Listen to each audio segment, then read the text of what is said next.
नमस्कार, स्वागत आहे तुमचे हिमगौरी लाईफ या यूट्यूब चॅनलवर।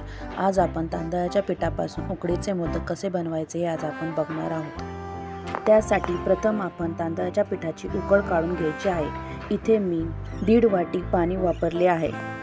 त्या पाण्यात चवीनुसार मीठ व तूप घालायचे आहे।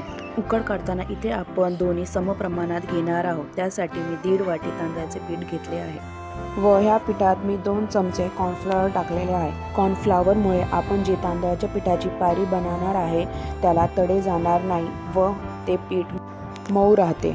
अशा प्रकारे हे पीठ चांगले मिक्स करून झाल्यानंतर आपण झाकण ठेवून बाजूला ठेवणार आहोत। तोपर्यंत आपण सारणाची तयारी करायची आहे। सारणासाठी मी इथे 2 चमचे तूप घेऊन मी इथून मिक्सरमधून खोबरं चांगलं बारीक केलेलं आहे। तुम्ही हे खोबरे खवूनही घेऊ शकता। त्यात मी अर्धी वाटी एवढा गूळ चिरून टाकलेला आहे व हे चांगले मिक्स करून घ्यायचे व त्यात मी विलायचीची पूड घातलेली आहे। गूळ हा चांगला वितळून खोबरे आणि गूळ हे चांगला मिक्स होतो। अशा प्रकारे आपले इथे सारण रेडी झाले आहे। इथे मी तांदळाची आपली पिठी घेतली आहे, ती नॉर्मल गरम आहे व ती चांगली मळून घ्यायची आहे। ही पिठी चांगली मऊसूद अशी मळून घ्यायची आहे। हा आपला पिठाचा गोळा मळून झाल्यानंतर आपण मोदक तयार करायला घ्यायचे आहेत। मोदक करताना मी मोदकाचे सारण व पाणी घेतलेले आहे साईडला।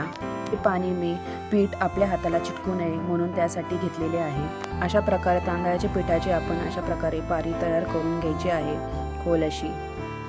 जर पीठ हाताला चिटकत असेल तर पाणी हाताला लावून घ्यायचे आहे। अशा प्रकारे ही पारी मीडियम पातळ अशी करून झाल्यानंतर आपण कळ्या पाडायच्या आहेत। अशा प्रकारे मी कळ्या पाडत आहे, तुम्ही बघू शकता। अशा प्रकारे कळ्या पाडून झाल्यानंतर आपण त्यात सारण स्टफ करणार आहोत। जर हे तांदळाची पिठी आपल्या हाताला चिटकत असेल तर आपण पाण्याचा हात घेऊन अशा प्रकारे मोदक करून घ्यायचे आहेत। अशा प्रकारे इथे माझे 1.5 वाटी तांदळाच्या पिठापासून 11 मोदक व 2 करंज्या झाले आहेत। करंजी करताना अशी पारी करून आपण त्यात मोदकाचे सारण स्टफ करणार आहोत व साईडनी प्रेस करून अशा प्रकारे मी ती डिझाईन केलेली आहे। त्यामुळे ही करंजी दिसायला खूप छान दिसते।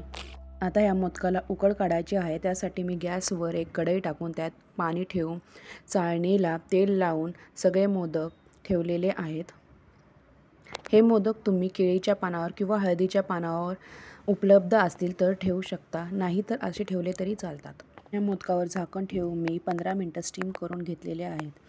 तुम्ही बघू शकता मोदक चांगले उकडलेले आहेत। हे भांडे साईडला काढून गार झाल्यानंतर मी हे मोदक सेपरेट केलेले आहेत।